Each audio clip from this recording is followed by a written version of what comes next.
Sir 543 जागांवरून आता 850 जागा व्हाव्यात अशा प्रकारचा प्रस्ताव सरकार ठेवत आहे, केंद्र सरकार ठेवत आहे. महाराष्ट्राच्या दृष्टिकोनातून कसं पाहता तुम्ही या प्रस्तावाकडे? महाराष्ट्राचा दृष्टिकोन, महाराष्ट्र ही काय राज्य आहे का? तेव्हा हे जे महाराष्ट्र राज्य, जय महाराष्ट्र अमुक तमुक करतात त्यांचा पहिल्यांदा निषेध केला पाहिजे. याचं कारण काय, हेच जे आहेत हे देश विघटन करणारी माणसं आहेत असं मी त्या ठिकाणी मानतोय. त्यांचे बापदादे अगोदर देश विघटनाच्या नादी लागले होते, आता हेही देश विघटनाच्या नादी लागले तशी परिस्थिती आहे. त्यावेळेस जातीचं आणि धर्माचं वर्चस्व राहावं याच्यासाठी देशाला त्यांनी पूर्णपणे टांगून ठेवलं आणि जो बाहेरचा आला त्याला आत घातली. तू धर्म आणि जातीमध्ये लक्ष घालणार नशील तर तू राज्य कर. आत्तासुद्धा तुम्ही जागा वाढवणार आहात असं म्हणताय का? तर लोकसंख्या वाढली. पण देशाची लोकसंख्या ही प्रत्येक राज्यामध्ये समान वाढलेली आहे का? तर अजिबात नाही. नॉर्थ ईस्टर्न स्टेट, त्याच्याचबरोबर ईस्टर्न स्टेट्स आणि त्याच्याचबरोबर सदर्न स्टेट्स म्हणजे विंध्याच्या खालचे राज्य जे आहेत, यांनी लालबहादूर शास्त्रींचं आणि त्याच्यानंतर येणाऱ्या फॅमिली प्लॅनिंगचं काटेकोरपणे पालन केलं. आणि काटेकोरपणे पालन केल्यामुळे त्यांची लोकसंख्या ही कमी झाली. आणि विंध्याच्या वरचे राज्य जे आहेत की ज्यांनी लालबहादूर शास्त्री आणि फॅमिली प्लॅनिंग कमी प्रमाणात मानलं, त्यांची लोकसंख्या वाढली. घटना काय म्हणते की एका मतदारसंघामधली लोकसंख्या ही एवढी असली पाहिजे. ती लोकसंख्या वरती येण्यासाठी त्यांनी असं म्हटलंय की जेवढी राज्य आहेत त्या राज्यांमध्ये जेवढे पार्लमेंटची जागा आहेत त्या तुम्ही डिवाईड करा. आता जेवढे स्टेट्स आहेत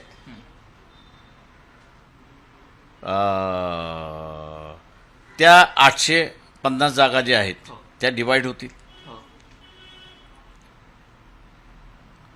आता त्या डिवाईड झाल्या त्या प्रमाणात आणि पुन्हा आपण 18 राज्यामध्ये आलो तर मग तुम्हाला किती? महाराष्ट्रामध्ये 12-13 कोटीची पॉप्युलेशन आहे. या 12-13 कोटीच्या पॉप्युलेशनमध्ये 3.5-4 कोटी हा मायग्रंटच आहे. तुमच्या 48 जागा आहेत असं धरून चालू.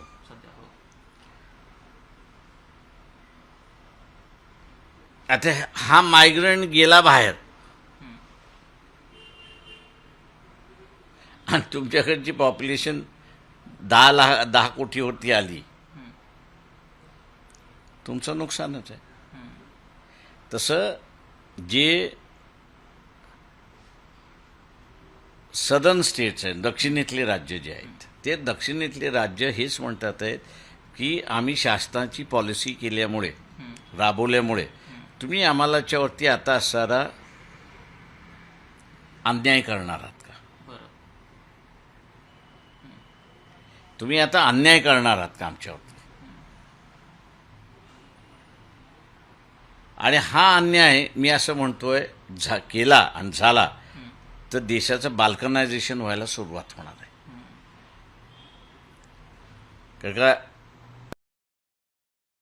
का बरंच गोष्टी शिकायला मिळाल्या. त्याच्यामधली एक गोष्ट जी दक्षिणेतल्या राज्यामध्ये आम्ही जेव्हा जात होतो तेव्हा प्रत्येक वेळेस आम्हाला ती मिळत होती की उत्तरेकडून येणारा माल आमच्याकडे दुप्पट-तिप्पट किमतीने येतो. पण तोच माल आम्ही असणारा ऑस्ट्रेलियाकडून किंवा म्यानमारकडून किंवा न्यूझीलंडकडून आणला तर आम्हाला अर्ध्या किमतीमध्ये मिळतो. म्हणजे 2,000ची वस्तू जर उत्तर भारतातून येणार असेल तर इथून 1,000 रुपये येणार हो. ही आहे, याच्याबद्दल दुमत नाही. पण इकॉनॉमिक डिस्पॅरिटी ही पाण्याला भेद पाडत नाही. बरं. लोक म्हणतात ठीक आहे चला आपल्याला एकत्र राहायचं, त्याच्यामध्ये मान्य करतात. आत्ता तुम्ही त्याला पॉलिटिकली डिप्राईव्ह करताय हो. आणि पॉलिटिकल डिप्रायव्हेशन झालं तर ते फाटतं. तेव्हा एक एस्टीन फाईलमध्ये अडकलेला आहे आणि दुसरा तडीपार आहे. हे RSSचं सगळ्यात मोठं दोष आहे आणि स्वतःला असणारे विद्वान समजतात.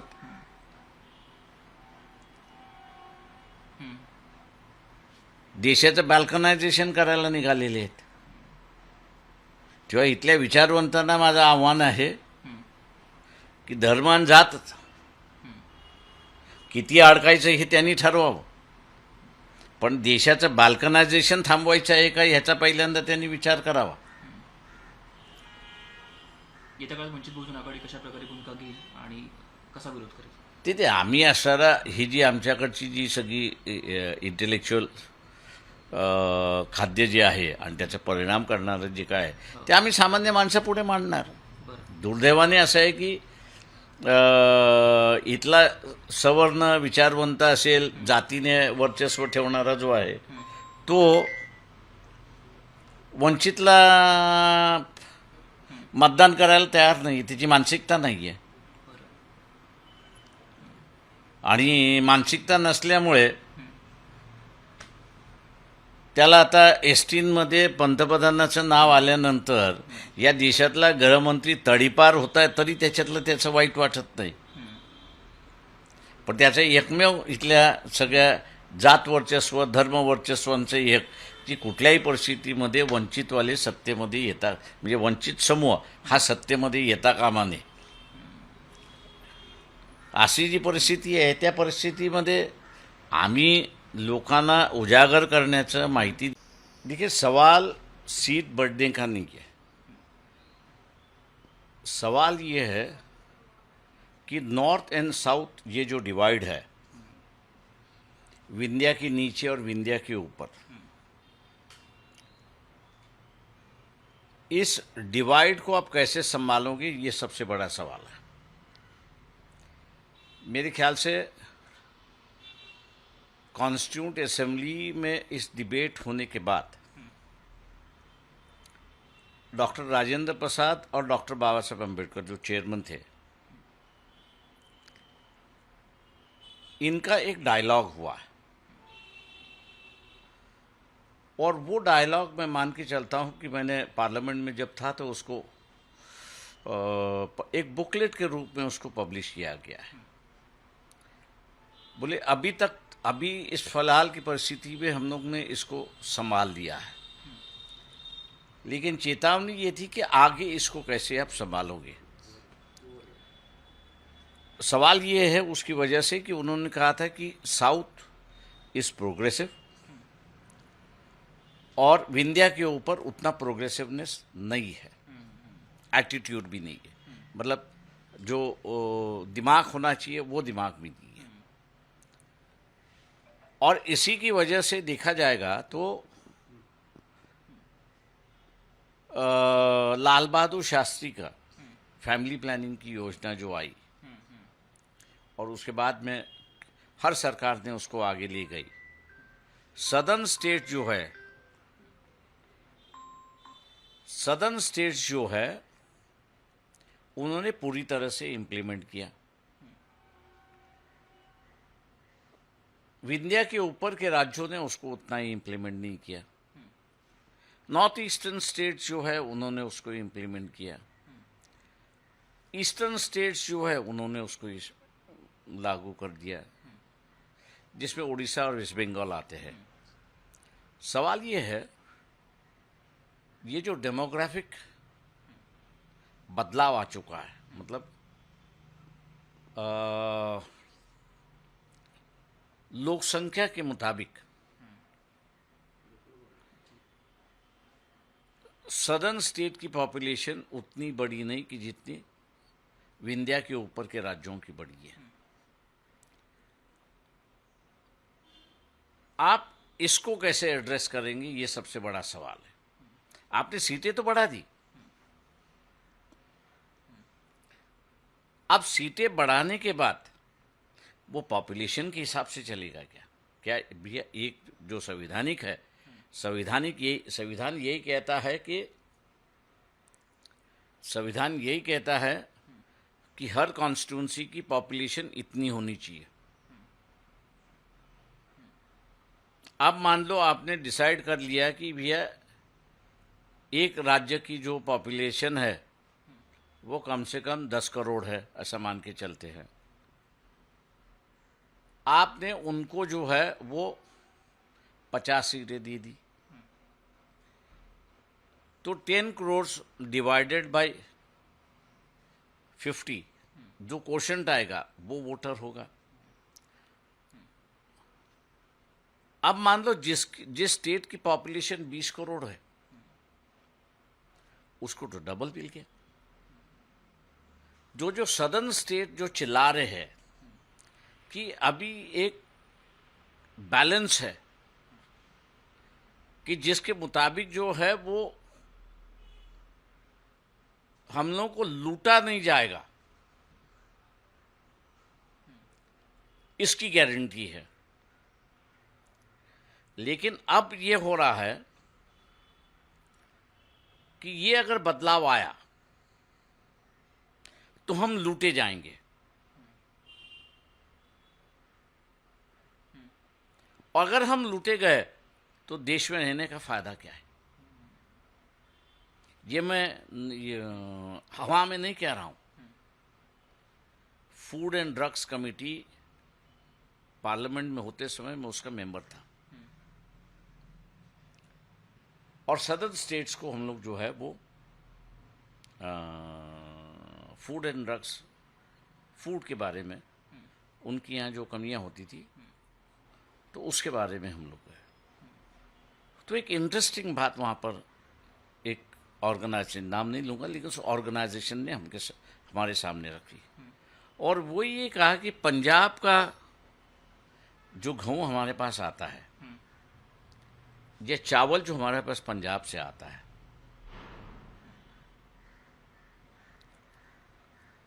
वो डबल रेट में आता है। तो हमने कहा भी ये डबल रेट का मतलब क्या है? मतलब अगर वही चावल हमने और गेहूं म्यांमार से खरीद लिया या लंबे लीजिए ऑस्ट्रेलिया से ले लिया, सरकार हमको अगर 2000 में दे रही है, तो वहाँ से चावल जो है हमारे यहाँ और गेहूं जो है वो करीब करीब 1200 में आएगा।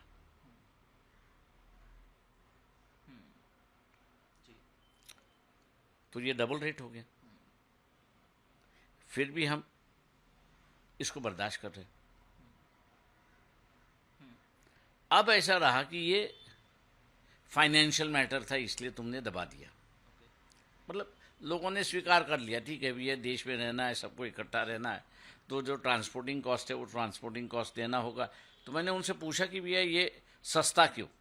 तो उन्होंने कहा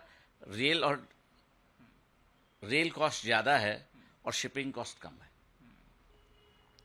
जो म्यांमार से आएगा या जो ऑस्ट्रेलिया से आएगा वो शिप से आएगा, वो पूरा सस्ता है, ट्रांसपोर्ट ही पूरा सस्ता है, इसलिए हमको सस्ते में मिलेगा।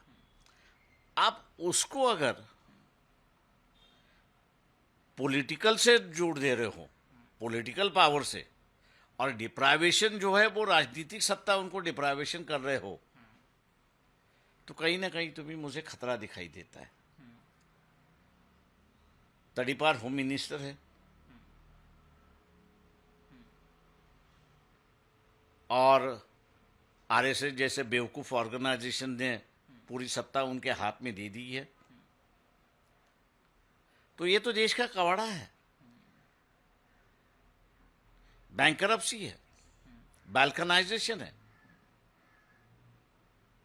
फॉर्मूला नहीं रख रहे, सिर्फ कह रहे हैं कि भाई हम सीट बढ़ाएंगे।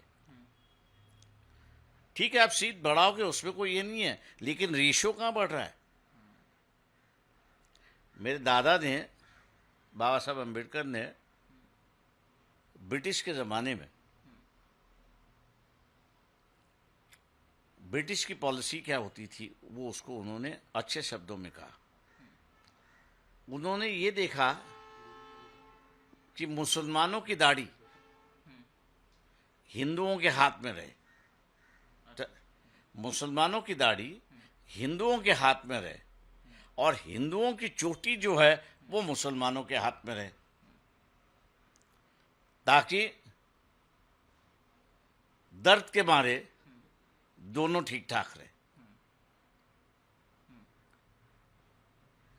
राजेंद्र प्रसाद और डॉक्टर बाबा साहब अम्बेडकर की जो चर्चा है और जो लिखित है, मैं उससे समझता हूं कि उन्होंने उससे बेहतरीन व्यवस्था बनाई थी कि सदर्न स्टेट्स को या ईस्टर्न स्टेट्स को या नॉर्थ ईस्टर्न प्रदेश को ऐसा फील ना हो कि हम लोग निग्लेक्टेड हैं। अब जो ये बिना दिमाग की सरकार जो करने जा रही है, उससे मैं समझता हूं कि बाल्कनाइजेशन की ओर हम लोग बढ़ रहे हैं। यहाँ के बुद्धिजीवी से मैं आग्रह कर रहा हूं,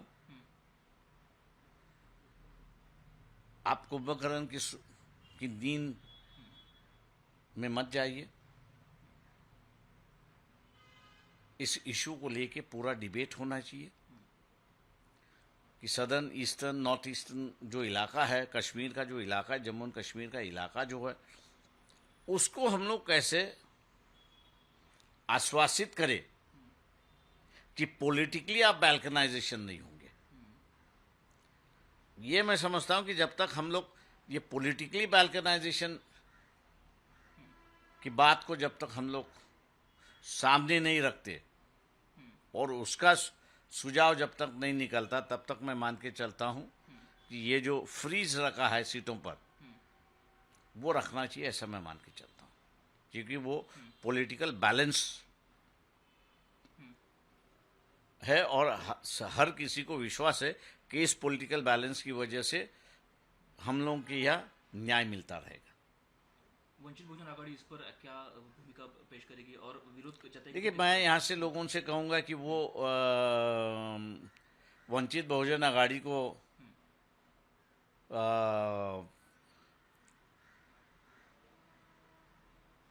मानते ही नहीं है। यहाँ का जो मिडिल क्लास है, यहाँ का जो सवर्ण है, वो निचला तबका वर्ग है कि जिसकी राजनीतिक सोच है, समझ है, उसको वो मानता ही नहीं है, उसको वोट ही नहीं करता है, उसको वो निग्लेक्ट ही कर लेता है। जात और ऊपर और धर्म वाले जो है, जितना इस इशू को लेके उजागर करना है, लोगों के सामने ले आना है, इसके फॉलोआउट्स क्या है वो दिखाना, वो तो हम लोग करते रहेंगे। सम्राट चौधरी भाजपा के पहले मुख्यमंत्री हो रहे हैं बिहार के, कैसे देखते हैं? देखिए, बीजेपी, आरएसएस, इनका जो इतिहास है छुरा घोंपने का पीठ में, उस माध्यम से वो आया, वो थोड़ी लड़ के आया। नीतीश कुमार इनके पैर छूकर उन्हें आशीर्वाद लिया। नीतीश कुमार, सवाल ऐसा है कि किसके पैर छूने किसके ना छूने, उससे क्या मतलब है? एक दफे तुमने छुरा भोग दिया, वो तो मरने वाला है अभी। सर, वुमेन रिजर्वेशन बिल जो है वो कल से रहेगा, कैसे देखते हैं इस बिल? मैं इस पे, देखिए, ऐसा है कि ओबीसी जो है, मैं यहाँ के ओबीसीओं को कहूँगा कि आप अपनी आइडेंटिटी, राजनीतिक आइडेंटिटी बनाइए। ये जो धर्म की आइडेंटिटी के पीछे जो भाग रहे हो और आपके सामने जो मुसलमान रखा हुआ है, ओबीसी से इतना ही कहूँगा कि शिवाजी महाराज के अलावा आपको किसी ने पहचाना नहीं। आपको उसके बाद किसी ने पहचाना होगा तो महात्मा फुले ने पहचाना, उसके बाद में आपको किसी ने पहचाना होगा तो शाहू महाराज ने पहचाना, उसके बाद में इन दोनों की बातों को लेके बाबा साहब ने जो है पहचान के इनको एक शक्ल दी, इनको एक अधिकार दिया और इस देश के राजनीति में हिस्सा लेंगे, ऐसी एक व्यवस्था बनाई। पर दुर्भाग्य है कि ओबीसी जो है वो हम राजनीति कर सकते हैं, इस देश का बिगड़ी हुई परिस्थिति को सुधार सकते हैं, ऐसे उनकी सोच ही नहीं है। अब जिसके पीछे वो भाग रहा है, सवर्ण और धर्म के पीछे जो भाग रहा है, मुगलों के खजिनदार कौन थे, सलारपति कौन थे? जिस शिवाजी के खिलाफ लड़ने आए थे मुगलों की फौज, मुगल तो बहुत कम है, लेकिन हिंदू ही ज़्यादा है। तो इस बात को जो है वो ओबीसी ने समझना चाहिए कि वो जब तक राजनीतिक अपनी छवि नहीं बनाएंगे, तब तक इस देश की आज़ादी को बरकरार रखना मुझे मुश्किल दिखाई देता है।